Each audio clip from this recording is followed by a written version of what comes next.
하나님의 말씀 요한복음 11장 1절 2절 두 절 말씀 저희가 합독하도록 하겠습니다. 요한복음 11장 1절 2절 두 절 말씀 저를 찾았으면 합독하도록 하겠습니다. 요한복음 11장 1절 2절 두 절 말씀입니다. 시작. 어떤 병자가 있으니 이는 마리아와 그 자매 마르다의 마을 베다니에 사는 나사로라. 이 마리아는 향유를 주께 붓고 머리털로 주의 발을 닦던 자요, 병든 나사로는 그의 오라버니더라. 아멘. 오늘은 모르겠습니다. 한국교회로는 부활주일입니다. 그리고 전 세계적으로는 다른 미국이나 이쪽도 아마 부활주일이지 않을까 생각이 드는데, 특별히 그렇지만 제가 여러분과 함께 오늘 부활주일 감사 예배를 특별히 드리자라고 하지 않은 것은 사실은 저와 여러분은 매 주일이 십자가와 부활의 감사 예배다. 이기 때문에요. 왜냐하면은 여러분 보십시오. 구원이라는 것은 오직 누구 안에만 있습니까? 예수 안에만 있어요. 예수께서 그 구원을 무엇을 통해 우리에게 이루셨는가 하면 십자가와 부활이기 때문에 매 주일마다 매 예배마다 저 여러분은 그 예수 그리스도를 갖다가 바라보게 되고 예수 그리스도를 알게 되고 예수 그리스도로만 구원이 있음을 깨닫게 되는 그런 자리가 되게 되는 거고, 그 자리라는 것은 결국은 십자가와 부활이 생명임을 우리에게 보여주시는 거예요. 그죠? 근데 성경 전체는 창세기부터 요한계시록까지 매 구절 매 사건 모든 것들이 다 그래서 생명 대신 누구를 보여주세요?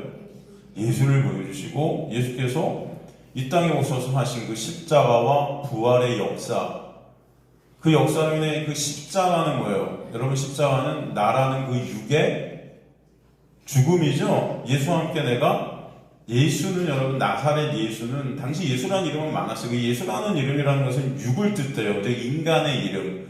그래서 나사렛이란 동네의 예수라는 거였어요. 나사렛이란 동네의 예수. 왜냐하면 예수라는 이름은 그 당시에 엄청 많았습니다. 하지만 나사렛의 예수, 그 예수라는 그 육으로 오신 그 예수로 내가 죽고, 그게 뭐예요? 십자가죠. 그리고 누구로 다시 살아요? 그리스도로 사는 거예요. 이해가 되세요? 그래서 예수 그리스도예요. 이해가 되십니까, 여러분?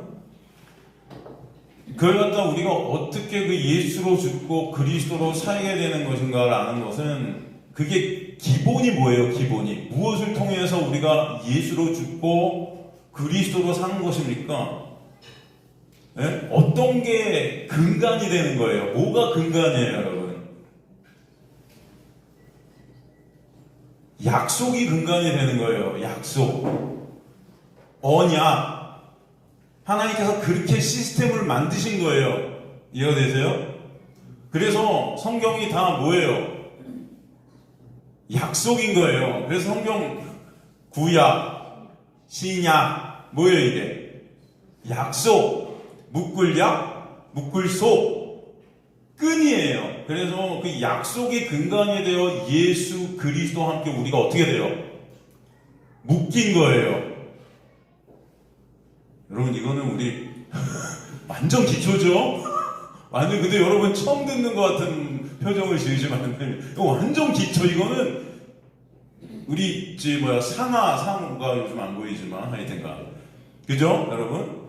그래서 그 약속이라는 게 근간이 되는 거예요. 이게 에베소서 1장 2장에 정확히 나오잖아요. 창세 전에 택하시고 예정하사 누구를 통해서 다시 우리를 구원하시다. 이 땅에 우리를 넘기셨는데 누구를 통해서?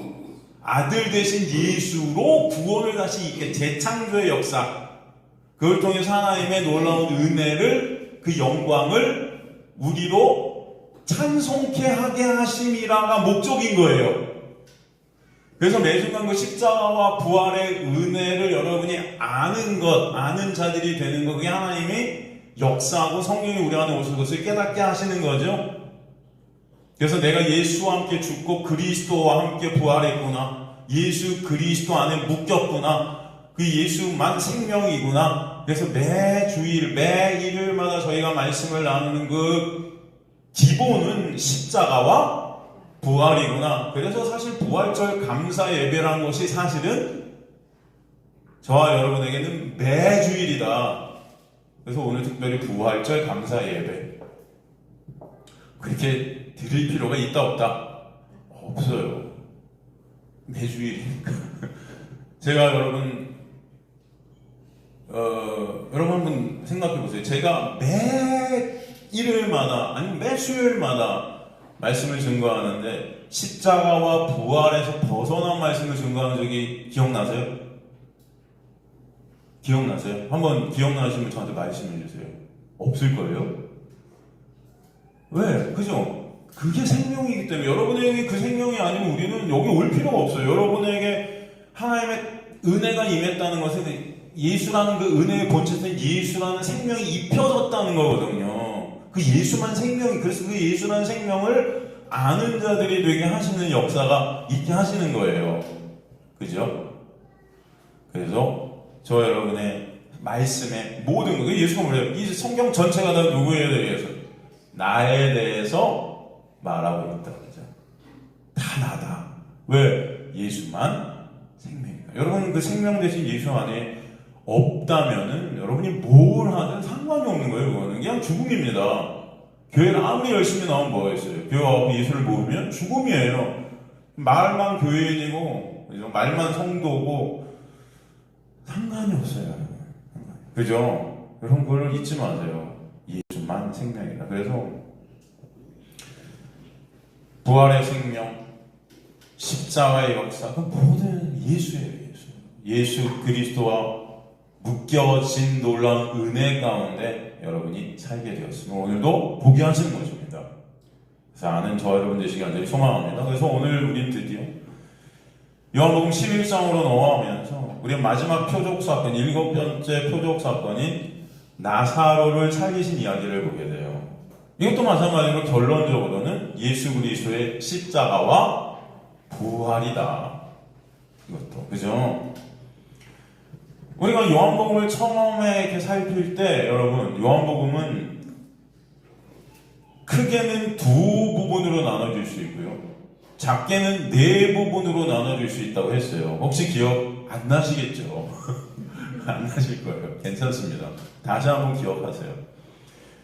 두 부분으로 나눌 때는 요한복음 1장에서 10장까지를 갖다가 나누고 11장부터 21장까지를 한 부분으로 나눕니다. 요한복음 1장에서 10장은 예수께서 누구신지 표적들을 통해 알려주세요. 그래서 예수께서 이 땅에 왜 오셨는지를 우리에게 보여주시고 두 번째 부분에서는 이제 11장부터는 예수께서 이루신 이 땅에 오셔서 이루신 그 십자가와 부활 그것의 영광됨 그것을 우리에게 알려주셔서 표적과 영광을 갖다 우리에게 보여주시는 거예요. 그래서 표적의 책과 영광의 책이다 이렇게 또 나눌 수 있는 거예요. 이것을 그런데 상세히 네 부분으로 나누게 되면은 첫 번째는 서론 부분이 나오고 1장이죠. 1장 1절에 18절까지가 서론 부분이 되고 2장 두 번째 부분은 이제 1장 19절부터 12장 50절까지가 이고요. 몇 개의 표적이 등장하죠 여기? 7개의 표적, 그죠? 7, 7이라는 완전수죠. 이 모든 것을 통해서 완전수라는 건 7을 갖다 7개를 갖다 쓰신 것. 예수께서 많은 표적을 행하셨는데 특별히 7개를 딱 뽑아서 하신 것은 7개라는 완전수를 통해 완전한 십자가와 부활의 역사를 이것들이 보여주고 있다는 거예요. 이해가 되시죠? 그 다음에 이제 세 번째 부분이 13장 1절에서 20장 31절까지 예수의 십자가의 죽으심과 부활에 대한 강해들이에요. 그죠? 그 십자가와 부활을 더 상세히 설명해 주고 계신 것이죠. 그리고 네 번째 21장 1절에서 끝까지가 결론 부분입니다. 그래서 네 부분으로 나눠져요. 하지만 이게 큰 두 개로 나눠질 때면 1장에서 10장, 그 다음에 11장에서 21장에서 크게 두 부분으로 나눌 수 있다. 근데 여기서 우리가 알아야 될 것은 지금 네 부분으로 나누면 오늘 7번째 표적은 당연히 두 번째 부분인 표적 안에 들어있어요. 이해가 되시죠? 네 부분으로 나눌 땐 서론, 7개의 표적, 그 다음에 십자가와 부활, 결론 이렇게 나눈단 말이죠. 그런데 요한복음을 크게 두 부분 늘어날 땐 1장에서 10장이 앞부분이고 11장부터 끝까지가 두 번째 부분인데 두 개로 나눌 때는 이 7번째 표적이 어디로 들어간다?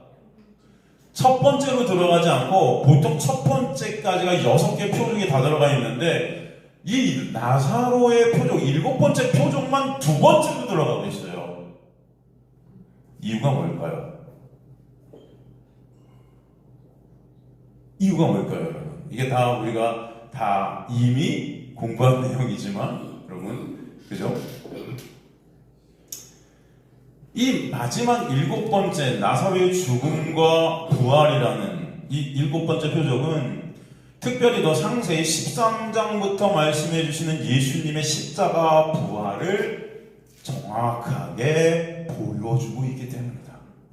이해가 되시죠, 여러분? 그래서 이 7번째 표적만 띄어서 영광의 부분인 크게 나눌 때 표적과 영광의 책인데 그 영광의 부분이 그 십자가와 부활의 영광 쪽으로 는 거예요, 이거를. 이해가 되시죠? 그리고 십자가와 부활의 은혜를 통해 예수 안에서 함께 우리가 죽고 그리스도 안에서 살게 되어지는 그 나사로의 모습, 그게 바로 우리의 모습인데 그것을 알게 해주시는 거예요. 그 십자가의 또 부활의 그 역사를 통해서. 이해가 되시죠, 여러분? 그래서 이 나사로의 죽음과 부활을 지금 이 나사로의 죽음과 부활을 통해 예수의 죽으심과 부활을 보여주고 있다. 그래서 두 번째 부분으로 나왔다. 또 여기서 우리가 알아야 되는 것은 오늘 본문 특별히 요한복음 11장 1절에서 2절을 보면 어떻게 되어 있냐. 어떤 병자가 있는데 이는 마리아와 그 자매 마르다의 마을 베다니에 사는 나사로라 이렇게 되어 있어요. 그리고 갑자기 뜬금없이 2절에 마리아에 대해서 설명을 하고 계시다. 그죠? 나사렛 표적상거에 나오면서 뜬금없이 2절에 이 마리아는 향유를 주께 붓고 머리털로 주의 말을 닦던 자요 병든 나사로는 그의 오라버니더라 이렇게 말씀하세요. 자, 지금 1절, 2절은 사실 7번째 표적이 어떤 사건인지를 먼저 우리에게 정확히 선포하고 계신 이 말씀인 거예요. 1절, 2절이. 그런데 2절에서 특별히 그 단서를 우리에게 보여주셨는데 여러분, 이 2절의 말씀의 내용은 사실 어디 나오는 거죠, 이게? 요한복음 지금 11장 이 7번째 표적 이 11장 전에 나오는 게 2절의 내용인가요? 후에 나오는 게 2절의 내용인가요? 네? 이 마리아의 향유도유 사건이 어디 나오고 있어요, 사실? 12장에 나오잖아요. 그러면은 지금 요한복음 11장 후에 나오는 거예요. 근데 마치 이렇게 보면은 전에 나온 것 같은 느낌이 들잖아요. 안 그래요, 그래요? 근데 문제는 12장에 나오고 있다. 지금 왜 12장 그 후에 나오는 내용을 이미 갖다가 왜 끌어쓴 것인가? 우리 그걸 생각해 볼 필요가 있다는 거예요. 보통은 글을 쓸 때는 전에 나온 것이 기초로 해서 글이 써지는 거지 이미 되지도 않은 걸 갖다가 여기 지금 껴놨단 말이에요. 그죠? 그 이유가 무엇일까? 우리는 봐야 된다. 그죠? 왜 12장 이야기를 11장 이야기를 시작하면서 11장의 이 메시지의 선포 가운데 이것을 껴놓은 것인가? 지금 중요한 것은 그래서 이 지금 2절에 나오는 이 마리아의 향유 도유 사건이 우리에게 무엇을 보여주는 사건이었나를 봐야 돼요. 그죠?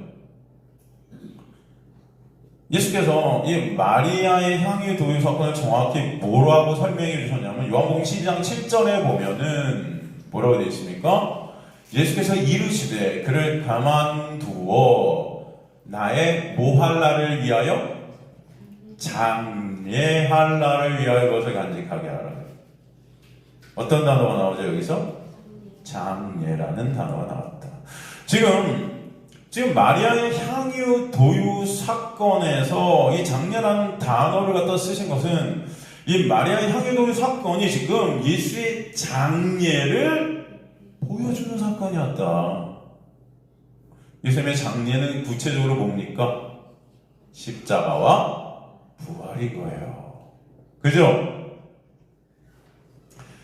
더 정확히 장례라는 단어의 의미는 예수의 십자가의 죽으심이죠.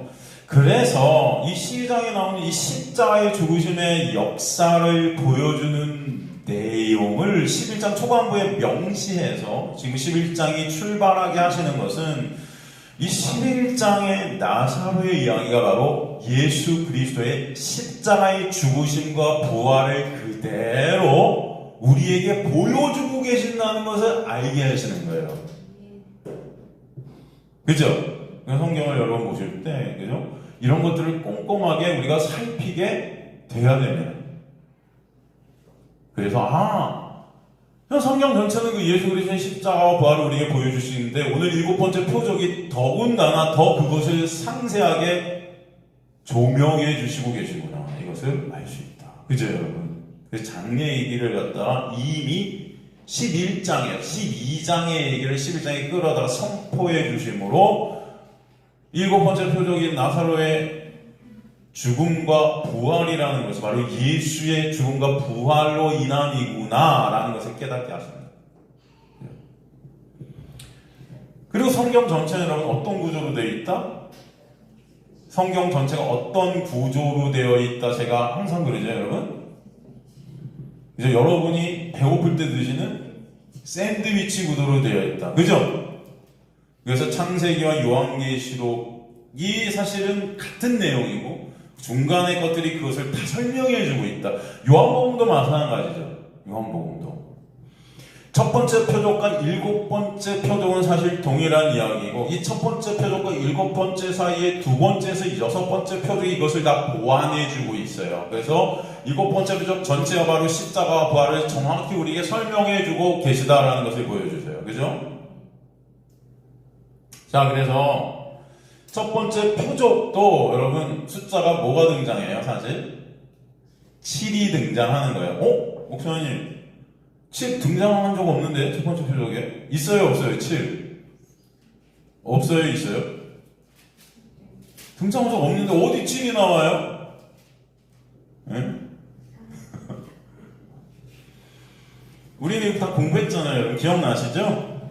요한복음 첫 번째 표적 이게 며칠째 일어난 표적이에요 예수의 사역 사흘째인데 이게 며칠이에요 사실은 7일째죠 그래서 안식일에 그죠? 7일째 되는 그래서 요한복음 1장 30 또 이튿날 43절 또 이튿날 그 다음에 세 번의 이튿날이 나온 후에 지금 가나의 표적 사건이 사흘째 세 번째 날 일어났다. 그래서 도합 7번째 날 이 가나의 혼인잔치 첫 번째 표적 사건이 발생이 돼요. 그죠?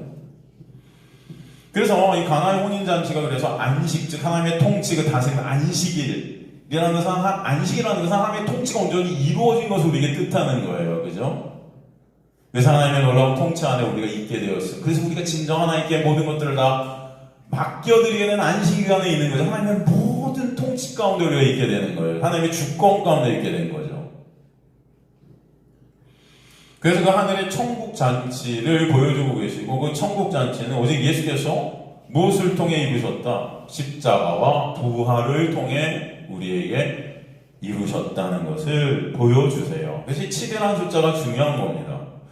그래서 십자가에서 예수께서 몇 마디를 하세요? 십자가에 무슨 가상 7언 그죠? 7언 7마디를 하세요.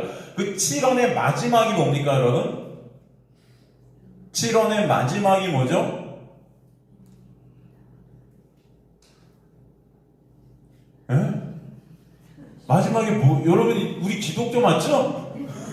여러분 그리스도인들 맞으시죠? 마지막이 뭐죠? 다 이루었다. 여러분 그죠? 예수께서 모든 것들을 다 어떻게 하셨다? 이루셨다. 예수만 이루실 수 있어요. 여러분의 어떤 것도 그것을 이룰 수가 없기 때문에 우리의 어떤 것으로도 구원은 있을 수 없지만 예수께서 다 이루셔서 예수 안에서만 구원이 있음을 알게 하셨다. 그죠? 너무 감사한 거예요. 그래서 십자가의 완성으로 오게 되는 하늘의 천국 잔치는 오직 예수 그리스도께서 이루시는 구원의 역사임을 사실은 두 번째 표적에 여섯 번째 표적을 통해 또 계속 보충해 주시면 설명해 주셨고, 그래서 가나의 혼인잔치와 나사로는 같은 내용의 구조를 띠고 있다. 같은 내용의 구조가 같아요. 둘 다 결핍과 슬픔의 상황으로 시작하는 거예요, 여러분. 그죠? 그래서 나중에는 결국 감사와 찬송으로 끝납니다. 포도주가 떨어진 슬픔에서 포도주가 차고 넘치게 되는 그 천국의 잔치의 기쁨을 갖다 우리에게 묘사하고 것이 누구로부터 오게 되었음을, 예수로부터 오게 되었음을 알게 해주시는 것이 첫 번째 표적이었고, 나사로가 죽어가는 슬픔에서 다시 예수로 인해 부활케 되는 놀라운 역사를 일곱 번째 표적을 통해 또 우리에게 보여주시고 계시다. 그죠? 그래서 우리가 여기서 알아야 될 것은 슬픔에서 어떻게 우리가 기쁨으로 변할 수 있는가라는 것은 오직 누구의 개입으로 인해서, 예수의 개입으로 인하여 죽음에서 생명으로, 어둠에서 빛으로, 슬픔에서 기쁨으로, 그죠? 두려움에서 평안으로 변해버리게 하신다 라는 것을 보게 하세요. 그래서 점점 구체적으로 예수의 십자가 부활로 인해 포도주가 등장하고 또 장례라는 것이 등장하고, 그죠? 가나의 혼인잔치 정결례식 율법을 상징한 하나님의 물이 없잖아요. 생명 없음, 예수의 보혈이 생명에 대해 천국잔치가 되어지는 역사, 십자가의 완성으로 말미암게 되는 은혜, 또 나사로 또한 예수를 그리스도의 십자가 은혜로 무덤에서 부활하게 되는 역사, 다 똑같은 그 순서를 우리에게 보여주십니다. 그러기에 11장 2절에 그 장례에 대해 먼저 설명하고 계시고, 그 장례 즉 십자가의 은혜로 인해 나사로가 살아나는 표적 사건을 보여주시고 계신 것이 일곱 번째 표적이다 라는 것입니다. 또 이 구약에서 이 나사로 사건을 보여주시는 그림이 어떤 그림이냐면은, 여러분 예수의 히브리식 표기 이름이 성경에서는 뭐죠? 예수의 히브리식 표기 이름이 성경에서는 어떤 이름이죠? 여호수아죠. 여러분 여호수아 아세요? 모르세요? 아시죠? 여호수아가 예수예요. 예수의 히브리식 표식이 여호수아죠. 우리가 저번에 요한복음 예전에 이거는 이것도 여러분 하도 주님께서는 사실 요한복음 10장에 보면은 요단 동편에 가셨어요. 거기는 요한이 세례해주는 곳이라고 명시되어 있습니다. 그 세례는 예수 그리스도의 십자가를 또 잘 설명해 주는 거잖아요. 그죠? 주님은 거기서 다시 죽은 나사로를 살리시기 위해서 요단 동편 제자들 12명을 들고 요단을 오시거든요. 건너서. 여기서 12명의 제자는 사실 구약에서 뭐죠? 12 사도요? 지파죠. 그죠? 12 지파가 12 제자죠. 그죠? 그러니까 여기서 마치 구약의 여호수아가 12지파를 인도해서 어딜 건너요? 요단강을 건너서 여리고성을 무너뜨리는 사건을 보여주시잖아요. 여리고성 여러분 아시죠? 여리고성을 무너뜨리는 사건. 그 장면이 여호수아 3장 1절에서 6절에 나오는데, 여기서 나오는 단어가 시간적 단어가 하나 나오는데, 여호수아 3장 2절에 보면은 사흘 후에 빨리들이 진중으로 둘이 다녔다. 사흘이란 단어가 나와요. 이 단어가 똑같이 나오는 것이 예수께서 요단강을 건너 나사로에게 가시면서 명시가 되는데, 요한복음 11장 6절 7절 우리가 이제 나중에 살필 부분을 보면 이틀을 더 머무시며 사흘째 요단강을 건너가신다. 요한복음 2장 1절에도 사흘 되던 날에, 그죠? 주님께서 십자가에서 며칠 만에 살아나신다? 사흘 후에. 그죠? 사흘 만에.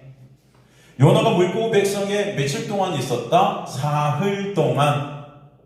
그죠? 성경에서 이 사흘이란 단어는 중요하다. 우리가 몇 번이나 이거 살폈죠, 여러분. 그래서 바로 이 사흘이란 단어는 예수 그리스도의 십자가의 은혜와 부활의 생명의 그 역사를 우리에게 설명해 주시고 계신 숫자가 뭐다? 사흘. 그래서 가나의 혼인잔치도 사실 7번째 날이지만 사흘째라는 단어를 거기다 딱 넣으셔서 바로 이것이 예수 그리스도의 십자가와 부활로 인해 있게 되는 사건임을 우리에게 보여주신다라는 것입니다.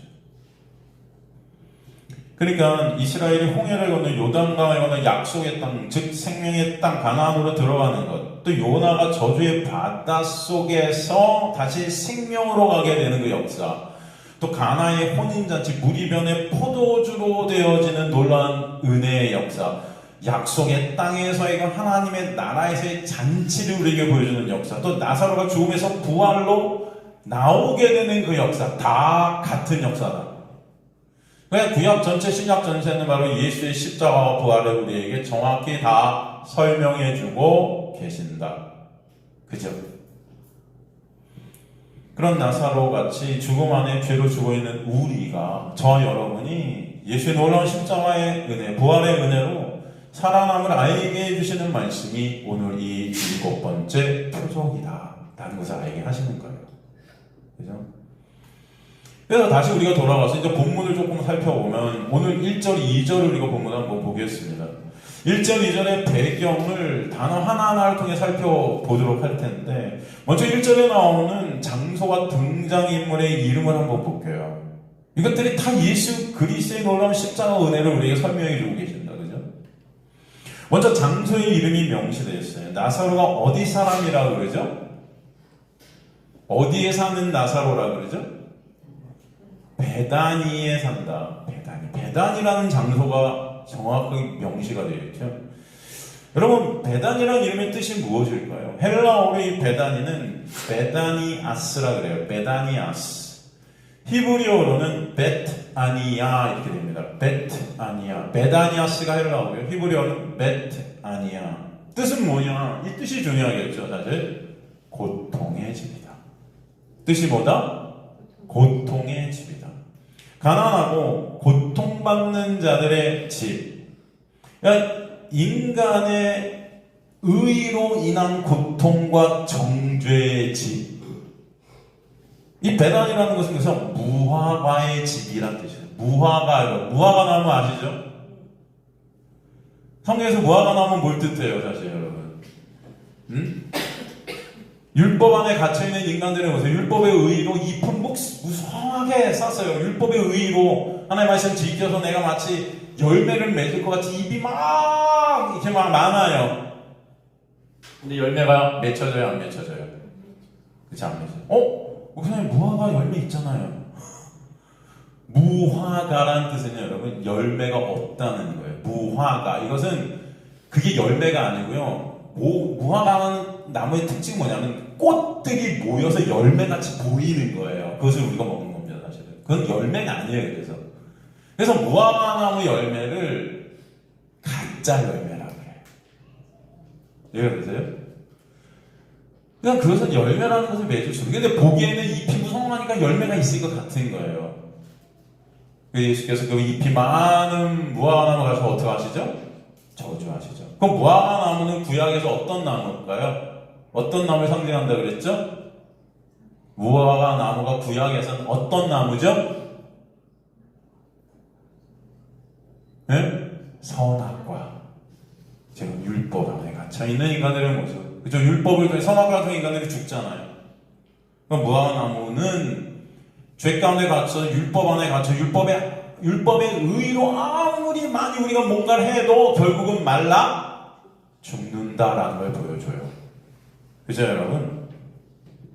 그래서 이게 지금 배단이라는 게 무화과의 집이라는 것은 인간의 삶 자체가 죄 안에 갇혀 율법 안에 갇혀 고통이고 고난이고 죽음의 권세의 두려움 가운데, 그죠? 결국은 우리는 말라 죽을 수밖에 없는 존재들임을 보여주고 계십니다.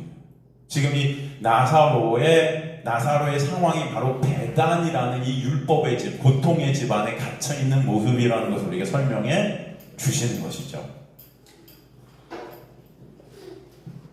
우리가 알아야 할 것은 이 배단위는요, 세례 요한이 세례를 주던 요단강 건너편의 배단위와 다른 곳입니다, 여러분.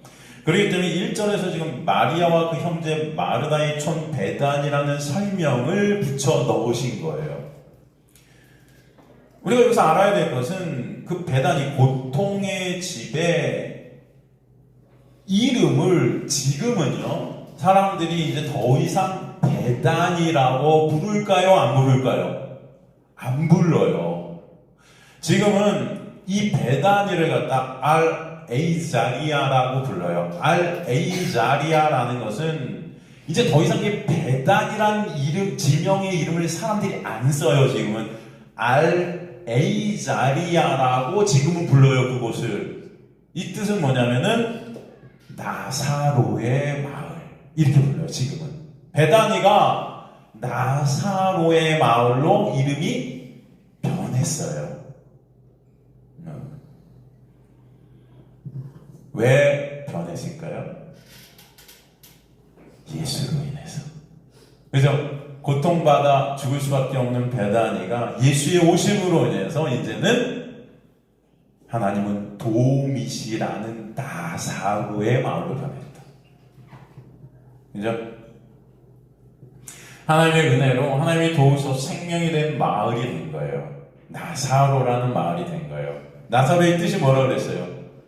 하나님은 도우시다. 하나님의 도우심이 아니면 우리는, 하나님의 긍휼이 아니면 인간은 죽을 수밖에 없기 때문에. 그죠? 하나님의 도우심이 임한 것이면 하나님의 긍휼, 하나님의 은혜가 임해서, 그죠? 베다니가 나사로의 마음으로 변했다 라는 것을 보여주세요. 그 이름이라는 것 하나하나가 얼마나 중요하게 우리에게 생명의 메시지를 주고 있는 걸 볼 수 있어요. 그래서 그 베다니에서 고통 중에 병들어 죽어가는 내 이름이 나사로다. 엘리에젤. 이게 뭐라? 하나님이 도움이시다. 하나님은 도움이시다. 정확한 직역을 하면 하나님만이 나의 도우심이십니다 라는 뜻이에요. 하나님만이 나의 도우심이십니다. 그 하나님의 도우심이 아니면 나는 없음입니다. 하나님의 도우심이 아니면 나는 없음입니다. 오직 하나님만이 나의 유일한 소망이십니다. 엘리에자르. 그게 이제 헬라어로 음역되는 관역에서 나사로스로 변화하지요. 그래서 나사로 자체가 하나님의 도우심이 아니면 가마 없는 자들이라는 의미가 들어있다. 그래서 병든 자가 나오죠. 병든 자. 여기서 병자가 있었다. 이 병자. 아스테놀은 능력 없는 이란 뜻이에요. 힘이 없는, 무능력한, 무능력하고 무가치한 인간의 모습을 이 단어를 통해서 또 보여주신다. 그래서 나사로는 결국 이 이름처럼 하나님의 은혜, 하나님의 도우심이 아니면 무능력한 자로 죽을 수밖에 없다. 죽음의 집에 갇혀서 결국 죽는다라는 것을 보여주세요. 여러분, 성경에서 나사로라는 이름이 또 등장하는 곳이 하나가 더 있죠? 어디죠, 여러분? 부자와 거지 나사로. 거지, 여러분. 푸토코스라. 여기서 거지라는 단어를 푸토코스라 썼죠. 푸토코스. 이 푸토코스라는 단어는 어디 나오는 단어죠, 여러분? 예수님의 산상수훈에서 복이 임한 자는 심령이 가난해지고 그 자가 천국을 얻게 된다. 이렇게 말씀하시죠. 이 직역한 겁니다. 헬라어를. 그죠? 심령이 가난한 자는 복이 있나니 천국이 저희 것이니요. 여기서 가난이라는 단어가 거지예요. 이게 푸토코스. 똑같은 단어를 썼다 그랬죠? 여기서 여러분, 푸토코스라는 것은 여러분, 어떤 가난이죠? 상대적 가난을 말할까요? 절대적 가난을 말할까요? 절대적 가난이다. 이 절대적 가난이라는 것은 곧 무엇을 의미하는가? 예수 그리스도가 아니면 나는 가망이 없다는 가난이에요. 그죠? 예수가 없으면 가망이 없다는 그 절대적 가난. 그 누구도 예수가 아니면 다 끝이다라는 거예요. 난 쟤보다 조금 더 가난하고 쟤보다 조금 더 부자고 이런 거 아니에요. 절대적으로 예수가 아니면 다 끝이다. 그래서 하나님의 은혜에는 차별이 있다 없다? 없다 라는 걸 보여주시죠. 그래서 이 거지 나사로가 사실 천국에 갈 만한 어떤 것을 그 부자와 거지 나사로의 비유 가운데 우리에게 보여주시나요? 이 거지가 나사로가 이런 걸 이렇게 했고 하나님의 말씀을 지켰고 하나님께 순종했고 야 이러니까 천국 갔어 뭐 이런 말씀 하세요? 안 해요. 거지 나사로는 여러분 보면은 이 사람이 왜 천국에 갔지? 이해가 안 돼요. 그냥 부자 앞에서 음식 나오는 그 짜투리 음식 받아 먹으면서 그냥 있다가 갑자기 죽었더니 천국 갔어요. 와. 그럼 오히려 부자가 천국 갈 것 같지 않아요? 그 부자가 오히려 나사로도 이렇게 도와주고 그렇잖아요, 여러분. 근데 거기서 부자가 무슨 부자는 지옥 갔거든요? 근데 부자가 지옥에 갈 어떤 것들을 행합니까, 거기서? 또? 해요? 잘 모르겠어요, 이렇게 보면은. 그죠? 그렇게 나쁜 놈 같지 않죠? 여러분, 그런 비유를 통해서 우리는 천국과 지옥을 우리가 어떻게 가게 됨을 보게 하시는 거죠. 여러분은 인간의 어떤 행위에 근간해서 천국과 지옥을 가는 것이 아니에요. 성경은 그것을 정확하게 보여주시는 거예요. 거지가 천국 가고 부자가 지옥 가요. 여러분 어떡하죠? 제가 볼 때 여러분 다 부자들 아니신가? 네? 여러분 다 부자들이시죠? 돈 많으시잖아요. 어떡합니까? 네? 어떡하죠? 그래서 거지는 포토커스의 거지다. 가난합니다. 여러분 이 육적인 어떤 돈이 많고 적음을 얘기하는 것이 아닙니다. 이해가 되시죠? 이제 다행이다. 근데 집에 돈이 많은데 그거 아니라서 다행이네. 안심하지 마세요. 그죠? 그게 아니고 정말 여러분이 돈이 많건 돈이 적건 그게 문제가 아니고 정말 여러분의 상태가 예수가 아니면 나는 불가능한 자임이 깨달아지고 있는 것. 네? 거지 나서는 아무것도 의지할 것이 없는 자. 인간의 의라는 것이 상실된 자예요. 오직 누구만을 바라볼 수밖에 없다. 예수만을 바라볼 수밖에 없다. 여기서 부자가 나오잖아요. 부자가 자색 옷을 입고 있다는 것은 여러분, 그 부자가 이 당시 자색 옷을 입은 자는 대제사장, 서기관 이런 어떤 이 종교적 지도자들 이런 사람들이 자색을 입어요. 그러니까 여기서 부자를 이 바리새인들을 표현하고 계신 거예요. 바리새인과 그 종교 지도자들.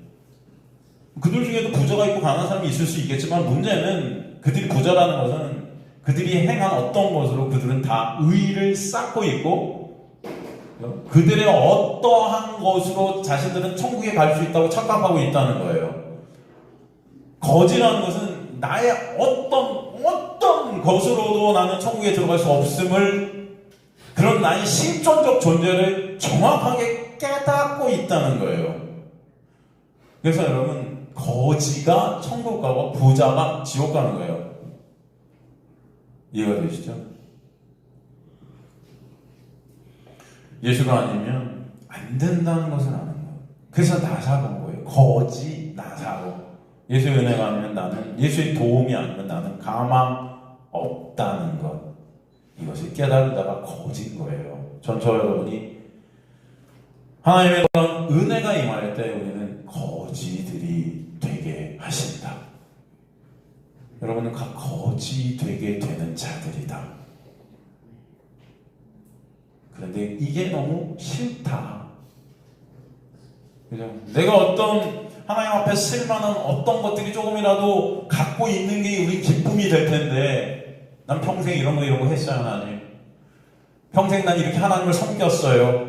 난 평생 교회를 열심히 다녔고, 봉사도 이렇게 열심히 했고, 헌금도 이렇게 열심히 했고, 뭐 하나 진짜 하나님 앞에 난 이런 거 진짜 갖고 가면 하나님 칭찬해 주실 것 같은 게 이렇게 많아요.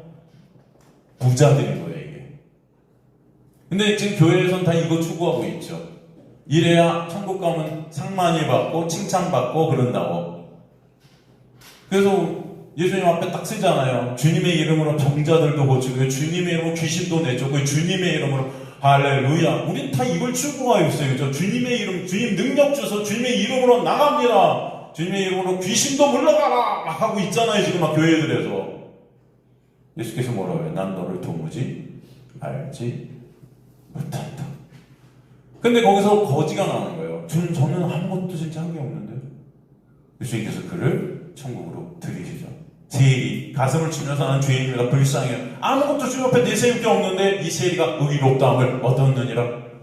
나머지는 주님 제가 하루에 금식하고 기도 3번 하고 헌금하고 11조 하고 주님 너무 저는 이렇게 이런 나의 모습을 보니까 뿌듯해. 할렐루야. 근데 이 바리새인이 아니고, 이 바리새인이 지옥 간다는 뜻이에요. 이해가 되십니까, 여러분?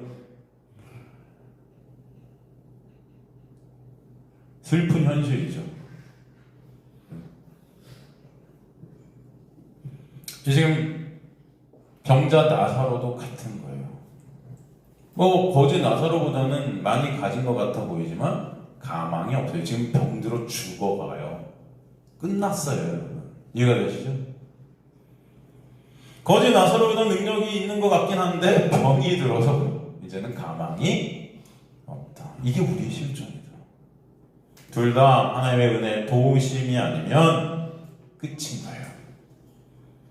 그런 거짓의 실체를 알게 되는 것이 하나님의 역사임을 아직 간절히 소망합니다. 여러분이 이곳에 부르셔서 하나님의 말씀을 통해 그런 우리의 실존이 깨달아지는 은혜가 있게 되기를 간절히 소망합니다. 그래서 하나님의 은혜가 내리면 그 은혜가 아니면 절대 내가 거지고 병자임이 깨달을 수 없다. 하나님의 은혜가 내릴 때 우리는 먼저 우리가 깨달아지는 것이 거지됨이에요. 그래서 하나님이 도우시니 거지되고 병자 되게 하시는 것입니다.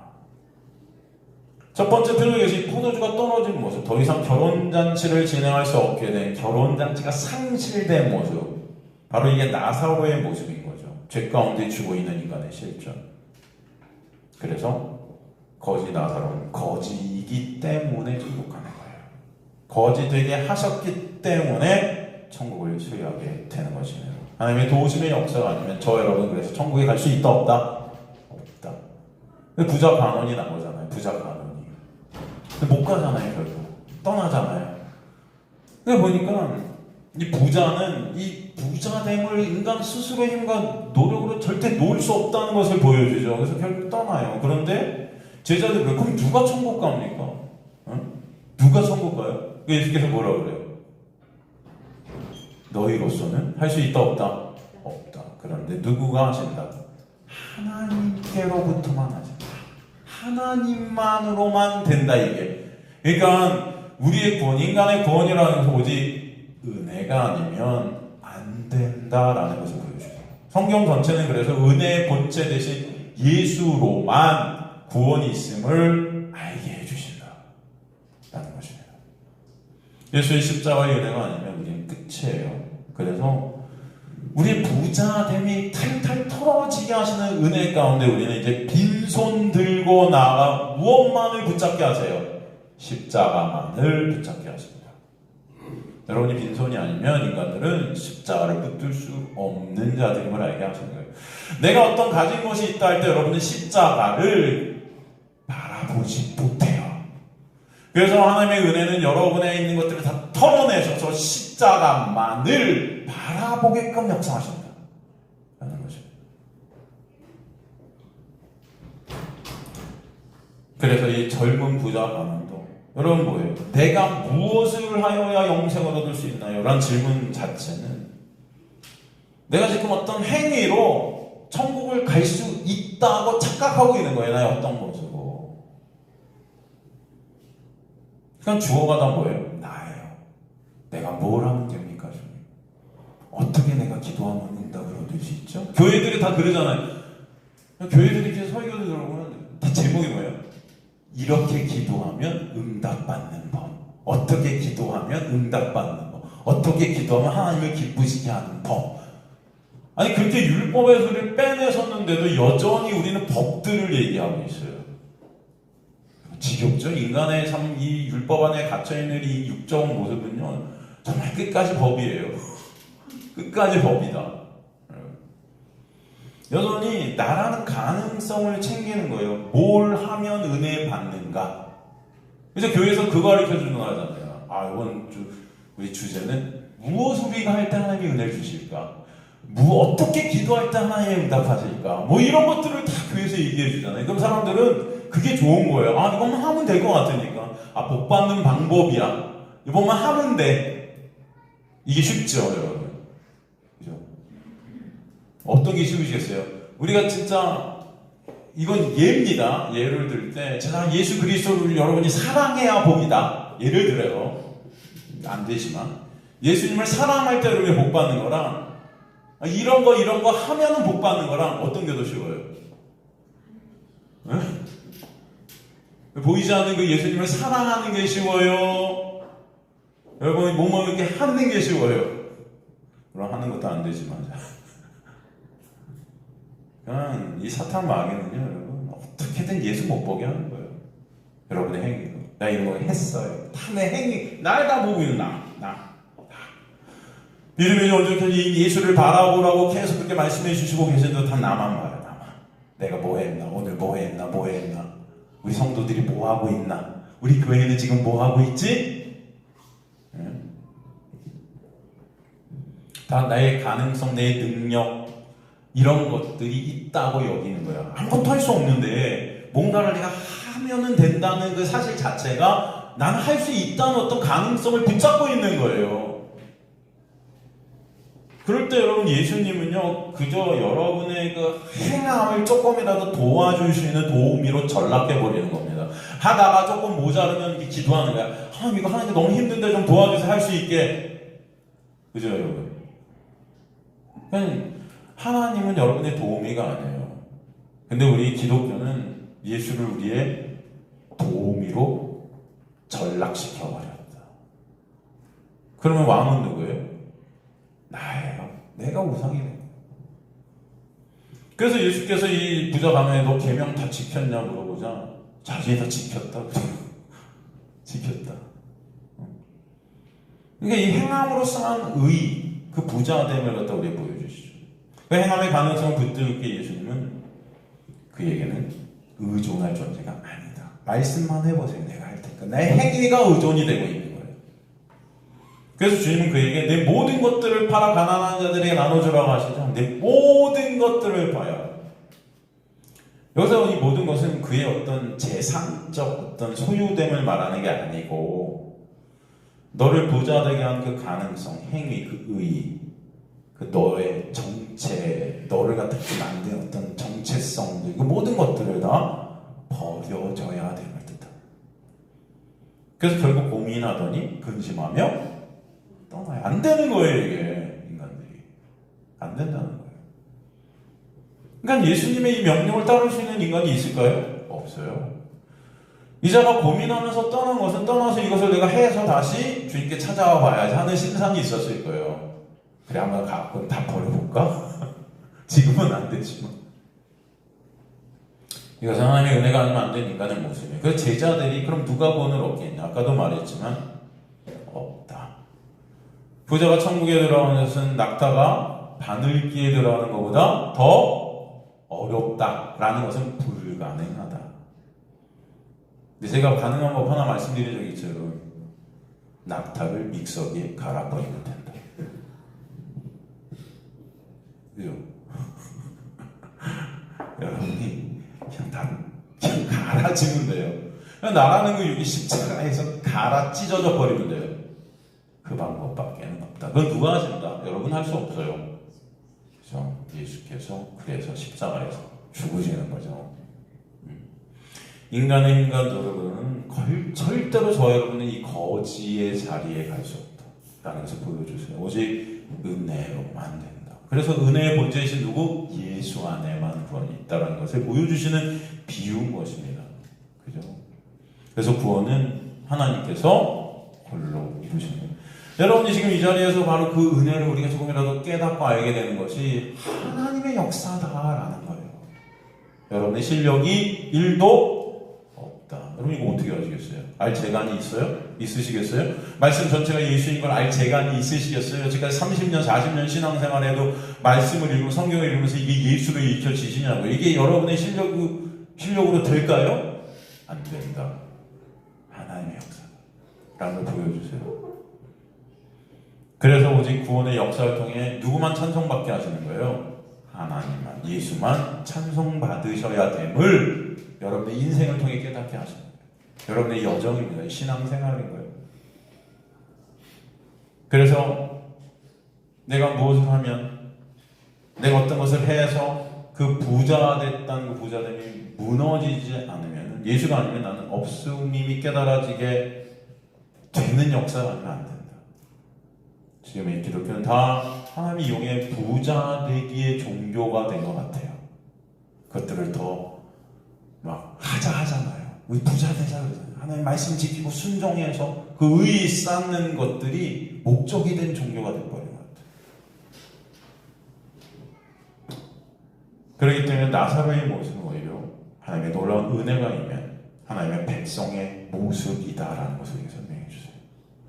그런 나서 오직 예수의 십자가와 그 부활 안에서 생명을 얻게 되는 구원의 역사를 7번째 표적인 나사로의 표적을 통해 우리에게 보여주시고 그 표적 자체가 바로 예수의 십자가와 부활로만 이루어진 것을 우리에게 설명해 주시는 것이 7번째 표적 사건임을 알게 주십니다. 저 여러분은 그래서 나사로들이 되게 하시는 은혜가 있게 되기를 간절히 소망합니다. 우리가 거지가 안 나는데요. 그래서 그 거지 되게 되는 것이 하나님의 전적인 역사이고 은혜이기에 주님만 찬송받게 하시려는 것입니다. 그 은혜를 더 알아가시는 저 여러분들 시간들이 주님의 이름으로 축원합니다. 다음 시간에 계속해서 나사로 얘기를 나누도록 하겠습니다.